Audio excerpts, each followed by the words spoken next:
Bismillahirrahmanirrahim. Assalamualaikum warahmatullahi wabarakatuh.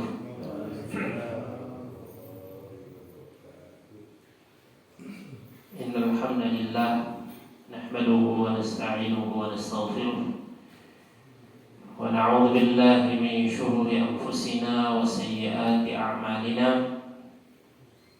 May yahdihillahu fala mudilla lahu wa may yudlil fala hadiya lahu. Asyhadu an la ilaha illallah wahdahu la syarika lah wa asyhadu anna Muhammadan 'abduhu wa rasuluh salawatullahi wa salamuhu wa barakatuhu alaihi wa ala alihi wa sahbihi wa man sara ala nahjihi wa istanna bi sunnatihi ila yaumiddin. Amma ba'd. Alhamdulillah, puji dan syukur kita panjatkan kehadirat Allah Subhanahu wa taala atas limpahan nikmatnya pada kita semua hingga pagi yang mulia ini kita kembali dikumpulkan oleh Allah Subhanahu wa taala di tempat yang mulia, salah satu rumah dari rumah Allah Subhanahu wa taala, tempat yang penuh dengan keberkahan, tempat yang paling dicintai oleh Allah Subhanahu wa taala. Kita berharap semoga kehadiran kita selalu di tempat yang mulia ini menjadikan kita semua dimuliakan oleh Allah Subhanahu wa taala, diberkahi oleh Allah Subhanahu wa taala, dan mendapatkan cinta dari Allah Subhanahu wa taala. Amin ya rabbal alamin. Salam dan salawat semoga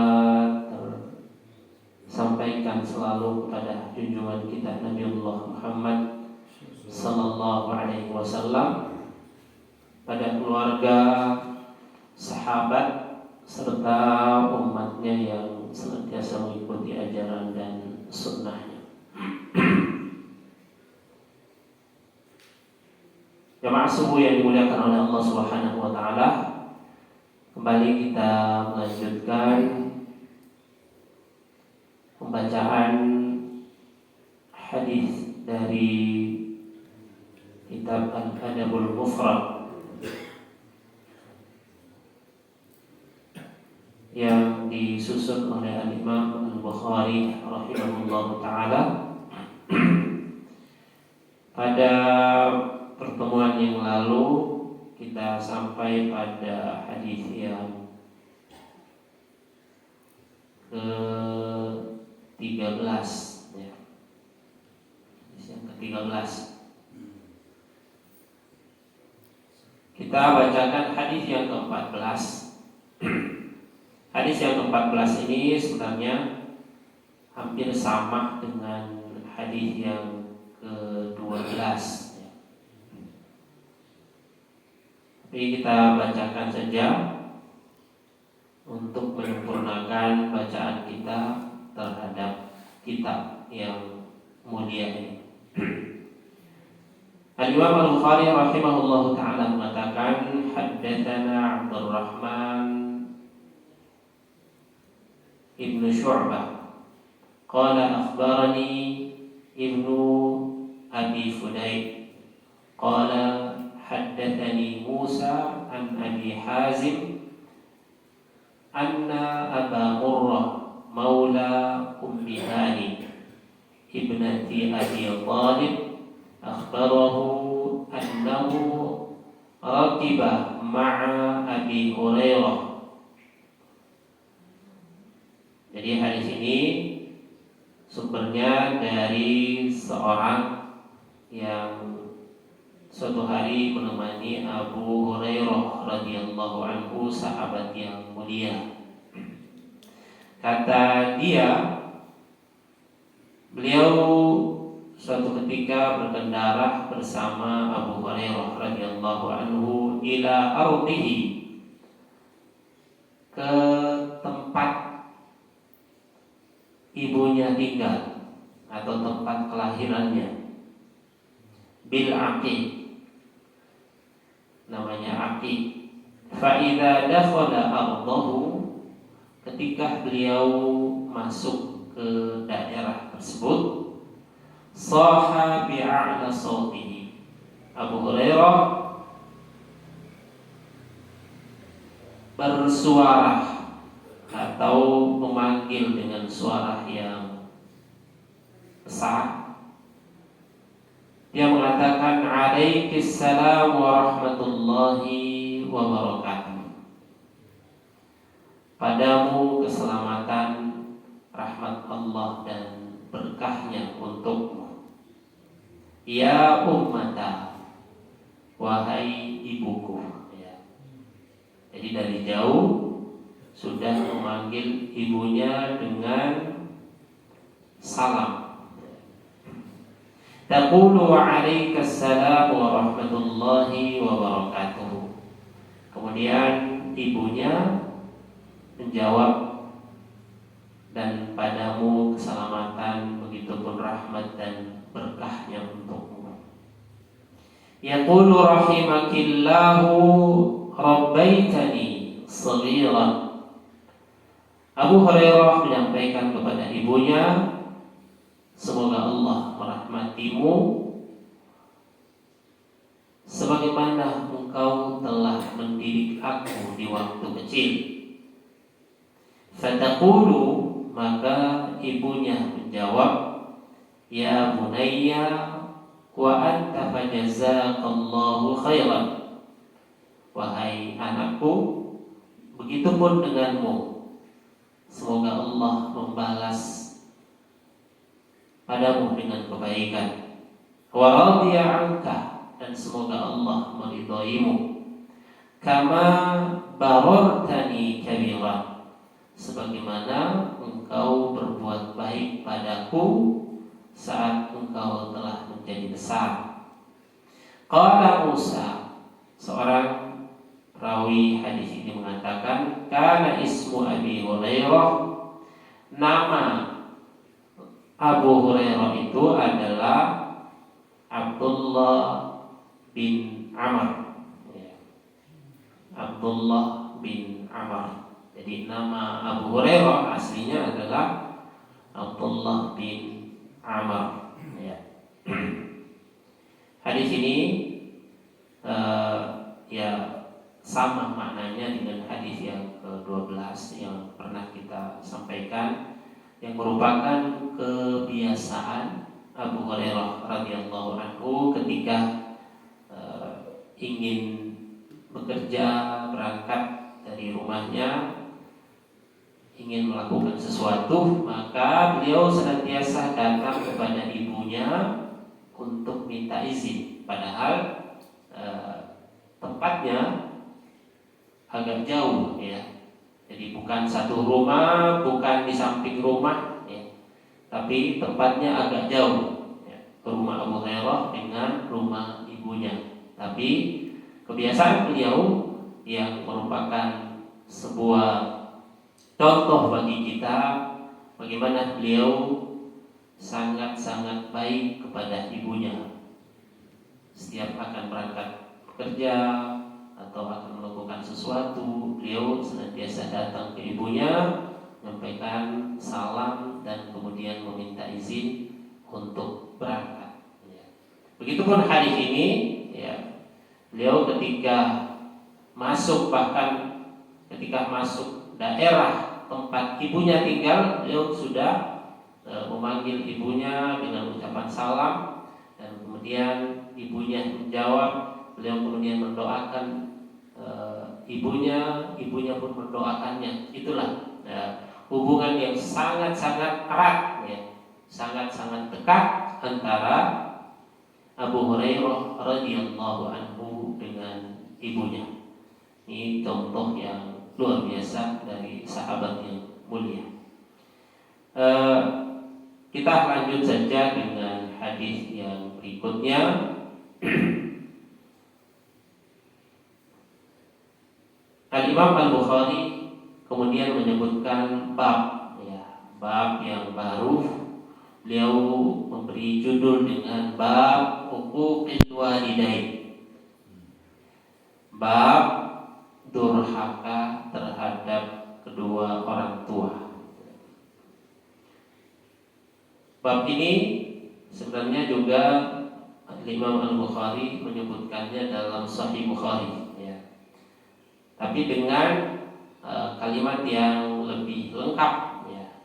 Dalam Sahih Bukhari beliau menyebutkan judul bab dengan bab huquqil walidain minal kaba'ir. Pembahasan tentang durhaka kepada kedua orang tua merupakan bagian dari dosa besar, ya, itu judul dalam Sahih Bukhari, ya. Jadi setelah Al-Imam Al-Bukhari dalam kitab ini, kitab Al-Adab Al-Mufrad, beliau dari awal kitab sudah membahas tentang kedudukan berbuat baik kepada kedua orang tua, berbuat baik khusus kepada ibu, berbuat baik khusus kepada ayah, ya. Kemudian berbuat baik kepada kedua orang tua meskipun orang tua itu zalim, ya. Beliau juga menyebutkan pembahasan tentang itu dan kita telah bahas. Dan beliau juga telah membahas tentang seorang anak harus berusaha, ya, berusaha untuk membalas jasa orang tua, meskipun sebenarnya ketika kita berbuat baik kepada kedua orang tua, sekali lagi bukan karena balas jasa, tapi tentu saja seorang anak harus berusaha untuk berbuat baik sebaik-baiknya kepada orang tuanya, baik itu ibu ataupun bapaknya. Nah, beliau kemudian setelah itu beliau membahas bagaimana beratnya dosa di sisi Allah Subhanahu wa taala bagi orang-orang yang durhaka kepada kedua orang tuanya. Yang biasa dalam istilah hadis atau dalam buku-buku para ulama, durhaka itu diistilahkan dengan huququl walidain, ya, huququl walidain. Huquq itu artinya memutus, ya, atau memotong. Itu namanya huquq. Makanya ada kita istilah akikah, ya, akikah. Akikah itu artinya memotong, ya. Ketika kita mengakikah anak kita, maka yang disyariatkan paling utama di situ adalah memotong hewan, ya. Makanya kalau ada yang kadang menyampaikan, misalnya sunnahnya akikah itu kan di hari yang ketujuh, ya, yang ketujuh atau sepekan setelah kelahiran. Gimana kalau memotongnya di hari ketujuh, tapi kemudian ngundang orangnya nanti mungkin sepekan setelahnya, mungkin nggak ada waktu misalnya, tapi motong di hari ketujuh, ya. Maka ya itu masuk dalam hal yang disunnahkan. Karena memang akikah itu aslinya adalah memotong, dan itulah arti dari akikah, ya, memotong hewan. Jadi boleh kita memotong saja, misalnya nanti undang orangnya setelah berapa hari, misalnya sesuai dengan kondisi kesempatan kita, ya. Tapi yang kita inginkan adalah bahwa huquq itu adalah memutus atau memotong, ya. Nah, jadi huququl walidain adalah semua perbuatan yang membuat hubungan kita dengan orang tua itu terasa tidak nyaman, ya. Atau bisa jadi terputus semua perbuatan, ya. Semua perilaku yang membuat hubungan kita dengan orang tua kita menjadi terputus, itulah yang disebut dengan huquq atau durhaka kalau diartikan dengan bahasa Indonesia. Apapun itu, entah itu ucapan atau perbuatan atau apapun yang bisa memutus kita, hubungan kita dengan kedua orang tua kita, itulah yang disebut dengan durhaka terhadap kedua orang tua. Al-Imam Al-Bukhari rahimahullahu ta'ala menyebutkan dua hadis dalam bab ini dan sama dengan yang disebutkan dalam Sahih Bukhari. Hanya saja ada di Sahih Bukhari ada satu hadis yang lebih lengkap dari yang disebutkan di sini. Kita sebutkan hadis yang ke-15 dari Al-Imam Al-Bukhari. Beliau mengatakan haddatsana Musaddad, telah menyampaikan kepada kami Musaddad qala haddatsana Bishr ibn Fadl, telah menyampaikan kepada kami Bishr ibn Fadl qala haddatsana Al-Jarir, telah menyampaikan kepada kami Al-Jurairi an Abdurrahman ibn Abi Bakrah, dari Abdurrahman bin Abi Bakrah. Ini sahabat yang mulia, bukan Abu Bakar, tapi Abu Bakrah, Abu Bakrah an abihi, dari ayahnya. Qala Rasulullah sallallahu alaihi wasallam, Rasulullah sallallahu alaihi wasallam bersabda, ala unabbiukum bi akbaril kabair, maukah kalian aku kabarkan dosa yang paling besar dari dosa-dosa besar. Jadi akbaril kabair, kata Nabi sallallahu alaihi wasallam, maukah kalian aku sampaikan dosa besar dari dosa-dosa besar, dosa yang paling besar dari dosa-dosa besar. Beliau menyatakannya salatan, 3 kali. 3 kali beliau menyampaikan, maukah kalian aku sampaikan dosa paling besar dari dosa-dosa besar. Qalu, para sahabat kemudian mengatakan, bala ya Rasulullah, tentu saja wahai Rasulullah. Qala al-isyraku billah, yang pertama syirik kepada Allah. Yang kedua wa uququl walidain, dan durhaka kepada kedua orang tua. Wa jalasa wa kana muttaqian. Setelah itu beliau menyampaikan syirik dan durhaka kepada kedua orang tua. Kedua,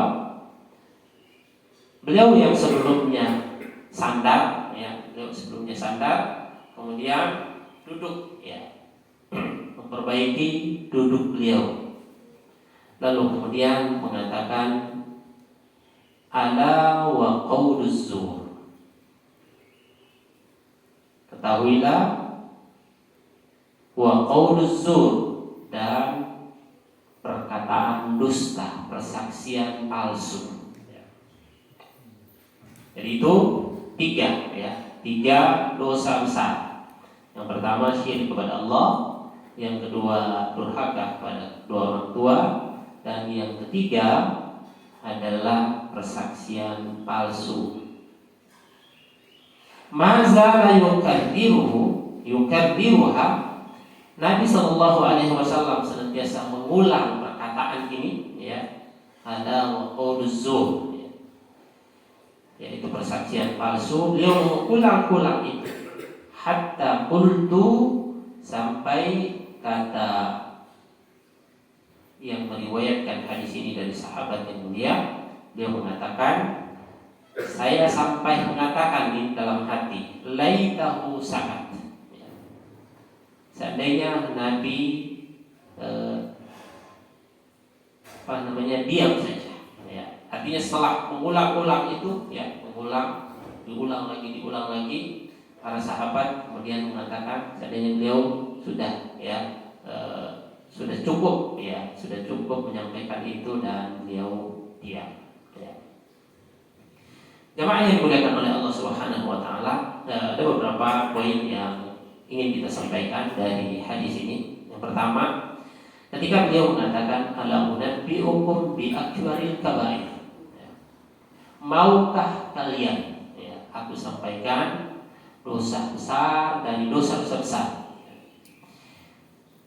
Sepintas seolah beliau sallallahu alaihi wasallam minta izin, minta izin, maukah kalian aku sampaikan, seolah beliau minta izin kepada para sahabat, kalau mau saya sampaikan, kalau tidak saya sampaikan, seperti itu sepintas.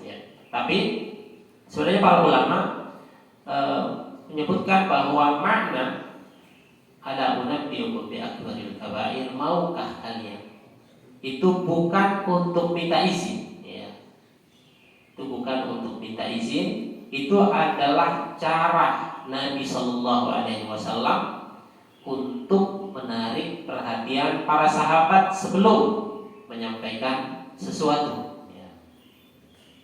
Sebelum menyampaikan sesuatu, beliau menarik perhatian, bukan untuk minta izin, karena Nabi Shallallahu Alaihi Wasallam dan para nabi tidak perlu minta izin untuk menyampaikan sesuatu. Tugas para nabi dan rasul memang untuk menyampaikan. Ketika mereka, para nabi dan rasul, ingin menyampaikan sesuatu, sampaikan saja. Jadi tidak perlu izin, karena itu kewajiban. Bahkan kata Allah Subhanahu Wa Taala tentang tugas para rasul, fahal 'alal rusuli illa al-balaghul mubin. Dan tidak ada kewajiban bagi para nabi dan rasul kecuali menyampaikan dengan penyampaian yang jelas. Itu kewajiban para nabi dan rasul. Jadi tidak perlu minta izin. Nah, jadi perkataan Nabi Shallallahu Alaihi Wasallam, ala unabbiukum bi akbaril kabair, maukah kalian aku sampaikan dosa besar dan dosa-dosa besar. Maksudnya di situ adalah untuk menarik perhatian para sahabat, dan itu biasa dilakukan Nabi dalam banyak hal, meskipun dengan cara yang berbeda-beda, kadang dia mengatakan ala u'allimuka kalimat, maukah kamu aku ajari beberapa kalimat, dan seterusnya. Kadang beliau menepuk pundak salah seorang sahabat lalu menyampaikan sesuatu. Itu adalah metode Nabi Shallallahu Alaihi Wasallam, cara Nabi untuk menarik perhatian para sahabat agar apa yang disampaikan itu tidak berlalu begitu saja. Apalagi persoalan-persoalan yang besar seperti ini, dosa besar dari dosa besar, dosa yang paling besar dari dosa besar. Kemudian kata beliau bi akbaril kabair, perkataan beliau bi akbaril kabair, dosa kalau diartikan secara literal, dosa paling besar dari dosa-dosa besar. Menunjukkan kepada kita bahwa dosa itu bertingkat, dosa itu bertingkat. Jadi ada dosa yang paling besar, ada dosa yang paling besar. Ada kemudian turun ke bawahnya, ada lagi ke bawahnya sampai ada dosa-dosa kecil, dosa-dosa kecil. Dan itu ditunjukkan dalam bahkan di dalam Al-Quran, Nah, hal ini juga memberikan pengertian kepada kita, penjelasan kepada kita bahwa di antara hal yang perlu disampaikan kepada umat itu adalah selain mengajak orang untuk melakukan kebaikan, mengajak orang untuk melakukan amal soleh, hal lain yang penting untuk kita sampaikan adalah melarang orang untuk melakukan dosa, atau menyampaikan kepada orang hal-hal yang harus ditinggalkan, hal-hal yang tidak boleh dilakukan. Karena ada orang yang berteori bahwa untuk apa melarang orang? Ya, cukup sampaikan yang baik, maka dengan otomatis orang akan terhindar dari yang buruk. Ya. Ajak orang untuk melakukan kebaikan, maka dengan sendirinya orang akan terhindar dari keburukan. Ya. Dalam Islam itu tidak seperti itu. Ya. Hal yang baik perlu disampaikan, hal yang buruk juga perlu disampaikan. Ya. Tapi bukan untuk diamalkan, justru untuk pengetahuan agar orang bisa menghindari perbuatan-perbuatan itu. Ya. Makanya salah seorang sahabat yang mulia namanya Hudzaifah ibn Yaman, beliau mengatakan, "Kana an-nasu yas'aluna Rasulullah sallallahu alaihi wasallam 'anil khair." Ya. Orang-orang di zaman Nabi sallallahu alaihi wasallam bertanya kepada Nabi tentang kebaikan. Jadi orang senantiasa datang kepada Nabi bertanya, ya, jalan kebaikan itu apa dan seterusnya. Tapi kata beliau ini, Hudzaifah bin Yaman, wa kuntu as'aluhu 'anil syarr. Saya sendiri, ya, bukan sering bertanya tentang kebaikan, lebih banyak bertanya tentang keburukan. Makhafata an yudrikani, karena aku takut jangan sampai aku terjatuh pada keburukan itu. Jadi beliau senantiasa bertanya kepada Nabi tentang keburukan karena dia takut terjatuh dalam dosa dan keburukan itu. Di sekitar kita banyak orang melakukan keburukan, ya, di samping karena hawa nafsu, ya, dan itu yang banyak membuat orang terjatuh dalam dosa dan keburukan karena hawa nafsu, ya. Tapi tidak sedikit orang terjatuh dalam keburukan bukan karena hawa nafsu, tapi dia tidak tahu bahwa itu dosa,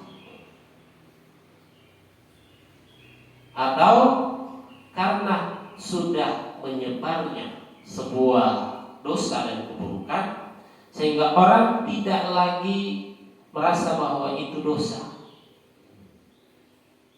karena sudah lumrah, ya, lumrah dilakukan orang, maka orang sudah terbiasa. Makanya kata pepatah Arab, kasratul misas yuzilu al-ihsas. Semakin banyak kita berinteraksi dengan sesuatu, maka itu akan mengurangi dan bisa menghilangkan kepekaan terhadap sesuatu itu. Jadi orang sering melihat sesuatu, sering berinteraksi dengan sesuatu, maka itu dianggap lumrah. Meskipun itu sebuah keburukan, tapi karena sudah sering dilihat, maka dia jadi sesuatu yang biasa. Nah, itulah fungsinya kita perlu menyampaikan keburukan itu, ya, agar orang kemudian terhindar. Dan di dalam Islam pilar yang utama, salah satu pilar yang utama di dalam Islam itu ada yang disebut dengan amar ma'ruf nahi munkar, ya. Mengajak orang untuk melakukan kebaikan dan mencegah orang dari melakukan kemungkaran. Menyampaikan kepada orang jalan kebaikan dan menyampaikan kepada orang jalan keburukan, bukan untuk dilakukan, tapi untuk dihindari. Karena begitu banyak orang yang terjatuh dalam keburukan itu karena dia tidak tahu, maka perlu untuk disampaikan. Seimbang antara menyampaikan keburukan, menyampaikan kebaikan, mengajak orang untuk melakukan kebaikan dan mengajak orang untuk menghindari keburukan dan dosa. Jamaah yang dimuliakan oleh Allah Subhanahu wa taala, makanya di dalam buku-buku para ulama juga ada bahkan menyebutkan, ya, ada buku namanya Al-Kabair, ya, Al-Kabair. Buku yang hanya menyebutkan dosa-dosa besar semuanya, ya. Jadi menyebutkan semua yang harus dihindari, bahkan bukan dihindari secara biasa, tapi diwanti-wanti karena dia bagian dari dosa-dosa besar, ya. Ada buku Al-Manhiyat Asy-Syar'iyyah, larangan-larangan dalam syariat dan berbagai macam. Ada yang menggabungkan at-targhib, at-tarhib misalnya, ya, mengajak orang atau memotivasi orang melakukan kebaikan dan mencegah orang untuk melakukan keburukan. Nah, jemaah yang dimuliakan oleh Allah Subhanahu wa taala, jadi perkataan Nabi sallallahu alaihi wasallam, akbarul kabair, dosa-dosa besar, ya, juga menjelaskan kepada kita bahwa ada dosa besar, ada dosa kecil, ya. Dan itu disebutkan di dalam Al-Qur'an, alladzina yajtanibuna kaba'irul itsmi. Orang-orang yang menjauhi dosa-dosa besar, ya.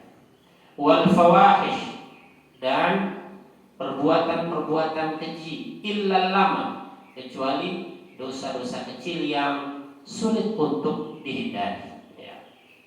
Nah, jadi ini adalah dalil yang disebutkan oleh para ulama bahwa dosa itu ada dosa besar, dosa kecil. Akan tetapi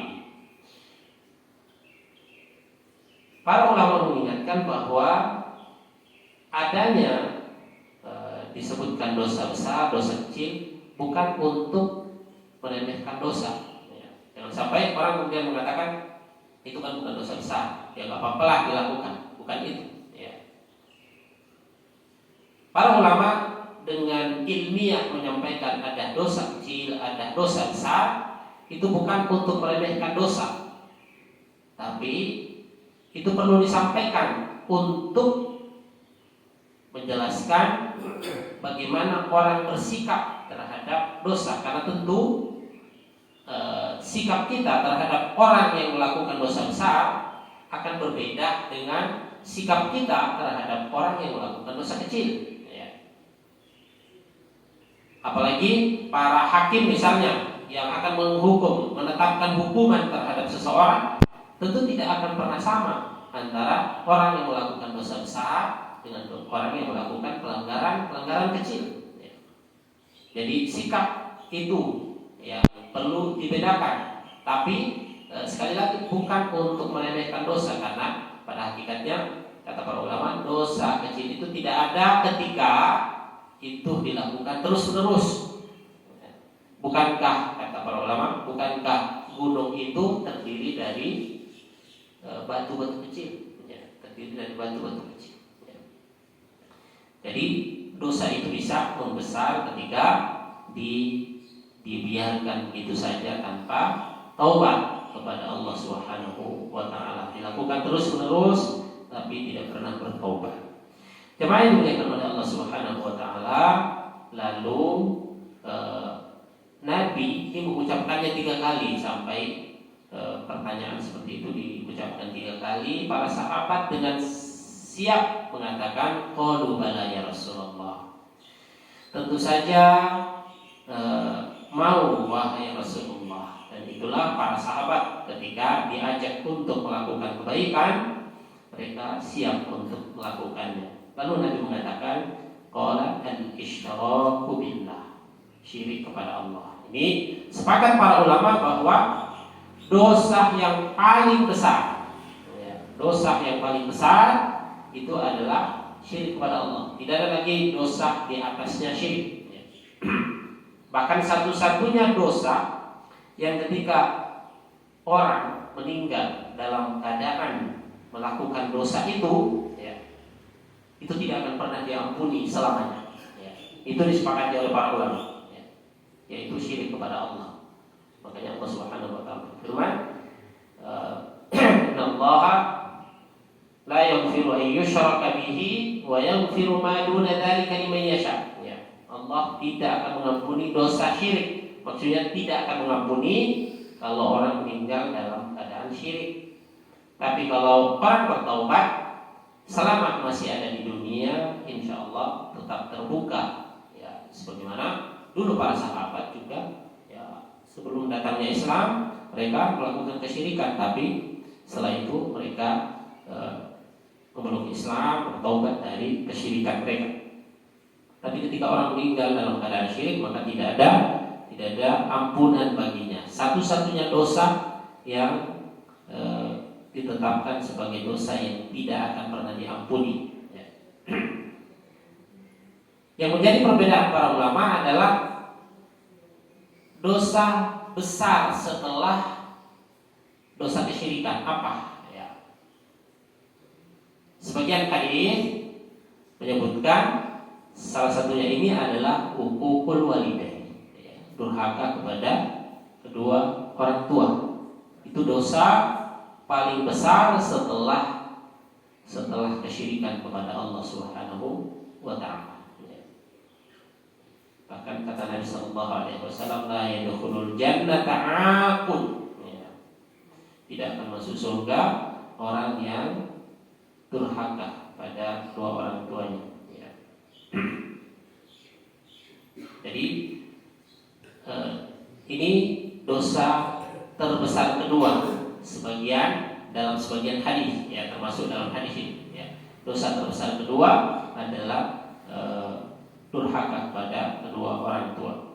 Makanya kata Nabi SAW dalam sebuah hadis juga, babani mu'ajjilani uqubatuhuma. Ya.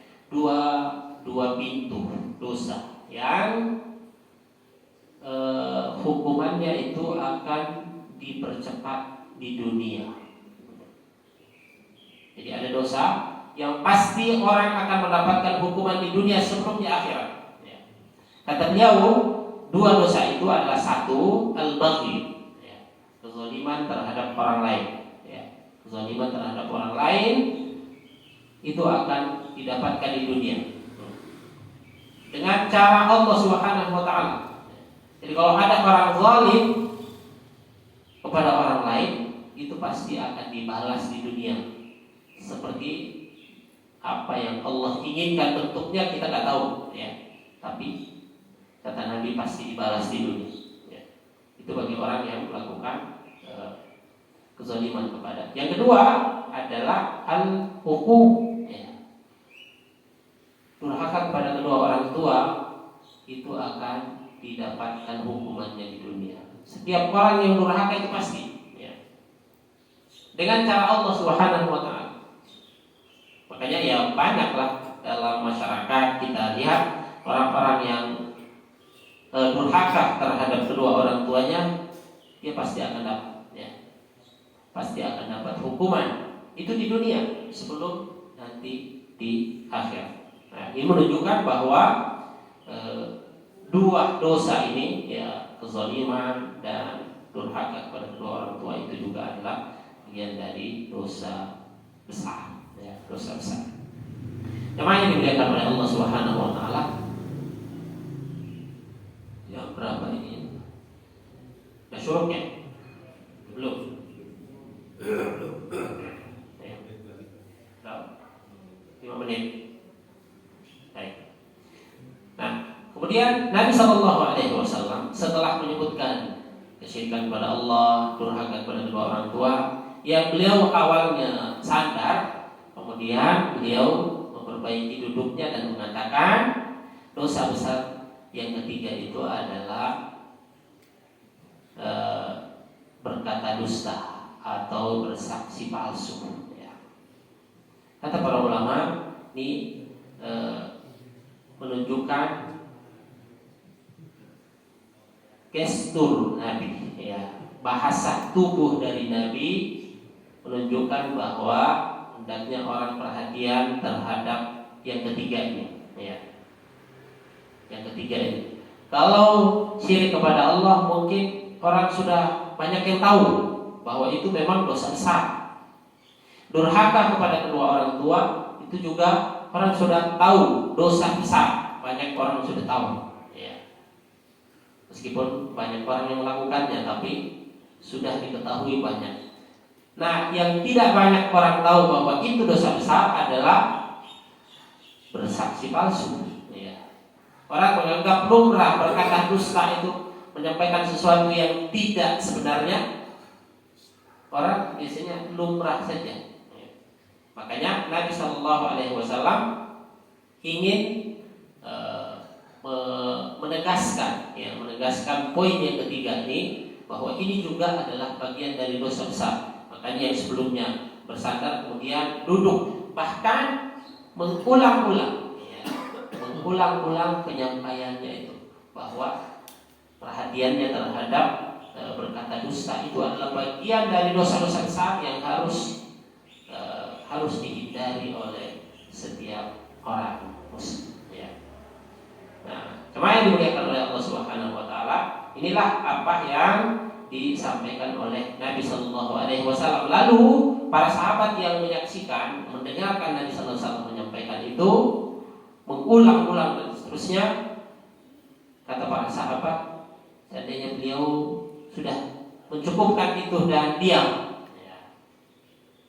Kata para ulama, perkataan para sahabat ini bukan karena bosan terhadap apa yang disampaikan Nabi, dan bukan karena tidak senang Nabi mengulang-ulang dosa besar itu. Ya. Karena kalau sepintas mungkin kita akan mengatakan ini para sahabat udah nggak mau dengarin Nabi Shallallahu Alaihi Wasallam, sudah bosan dengan perkataan Nabi. Tapi para ulama tidak memaknai itu. Ya, para ulama justru mengatakan bahwa para sahabat mengatakan seandainya beliau diam sudah cukup, itu adalah karena kasihan terhadap Nabi Shallallahu Alaihi Wasallam. Kenapa mesti harus mengulang-ulang itu? Ya, kasihan kan orang mengulang-ulang sesuatu, ulang lagi, selesai, ulang lagi, seterusnya. Itu adalah sikap rahmat, ya, atau kasih sayang para sahabat terhadap Nabi Shallallahu Alaihi Wasallam. Ya. Jadi sekali lagi bukan karena para sahabat tidak mau mendengarkan Nabi Shallallahu Alaihi Wasallam, tapi karena kasihan dengan Nabi Shallallahu Alaihi Wasallam harus mengulang-ulang perkataan itu, ya, sampai para sahabat betul-betul perhatian dengan apa yang diucapkan oleh Nabi Sallallahu Alaihi Wasallam. Jemaah yang dimuliakan oleh Allah Subhanahu Wa Taala, ini hadis yang kita bisa sampaikan karena waktunya sudah masuk syuruk, ya, Tahu saya bacakan saja hadis yang kedua dalam bab ini, ya, kita bacakan. Hadatsana Muhammad bin Salam, ya, menyampaikan kepada kami Muhammad bin Salam, akhbarana, telah menyampaikan kepada kami Jarir an Abdul Malik ibnu Umair, dari Abdul Malik ibnu Umair, an Warrad, dari Warrad, Katibil Mughirah. Warrad ini adalah sekretaris dari salah seorang sahabat yang mulia, Mughirah bin Syu'bah. Mughirah bin Syu'bah, beliau punya juru tulis namanya Warrad. Warrad yang mengatakan kataba Muawiyah ila Mughirah.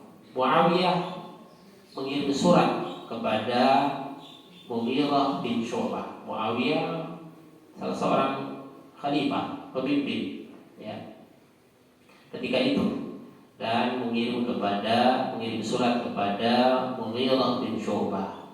Uktub ilayya, katanya dalam surat itu, tuliskan kepadaku bima sami'ta min Rasulillah sallallahu alaihi wasallam, apa yang kamu pernah dengar dari Nabi sallallahu alaihi wasallam.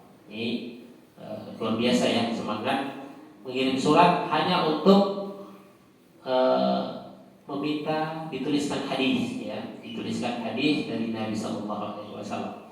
Qala Warrad yang juru tulis Mughirah kemudian mengatakan, fa amla alayya, maka Mughirah mendikte aku, ya, untuk dituliskan sebuah hadis dari Nabi.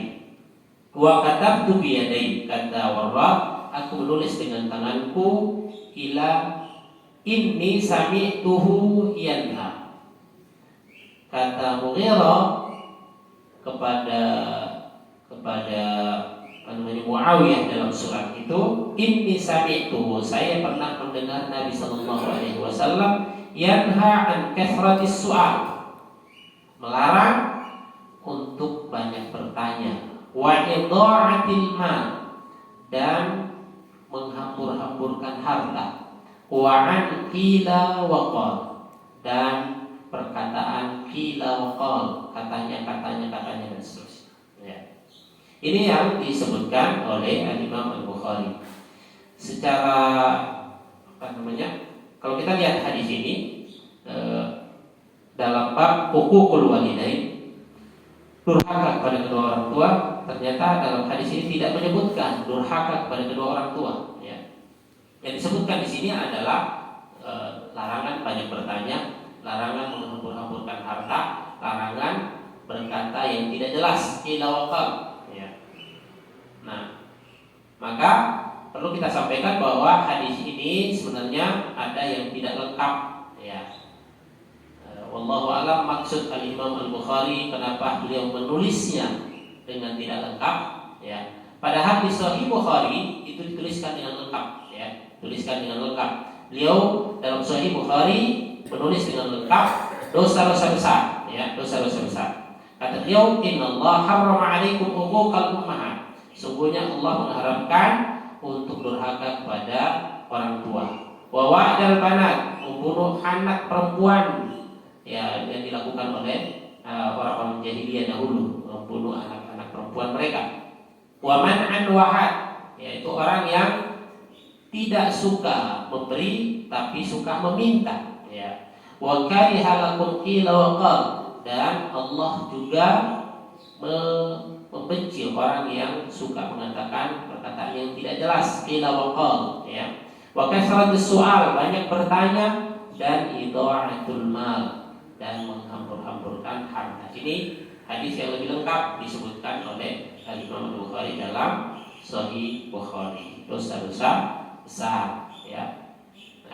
Jadi hadisnya sama, hanya menyebutkan ada yang lengkap dan ada yang tidak lengkap. Allahu a'lam. Jemaah yang dimuliakan oleh Allah Subhanahu wa taala, kita cukupkan sampai di sini. Semoga dosa-dosa atau apa yang disampaikan oleh Nabi sallallahu alaihi wasallam berusaha kita untuk menghindari, terutama ini karena bagian dari dosa yang sangat besar. Maka semoga Allah Subhanahu wa taala memberikan kita taufik hidayah untuk bisa senantiasa menghindari dosa-dosa ini dan jangan sampai kita terjatuh ke dalamnya. Demikian yang bisa kami sampaikan, kurang lebihnya saya mohon maaf. Kita tutup. Atau ada yang menyampaikan sesuatu? Cukup? Ya. Hadallahu wa iyyakum ajma'in. Subhanallah wa bihamdik, asyhadu an la ilaha illa anta, astaghfiruka wa atubu ilaik. Wassalamualaikum warahmatullahi wabarakatuh.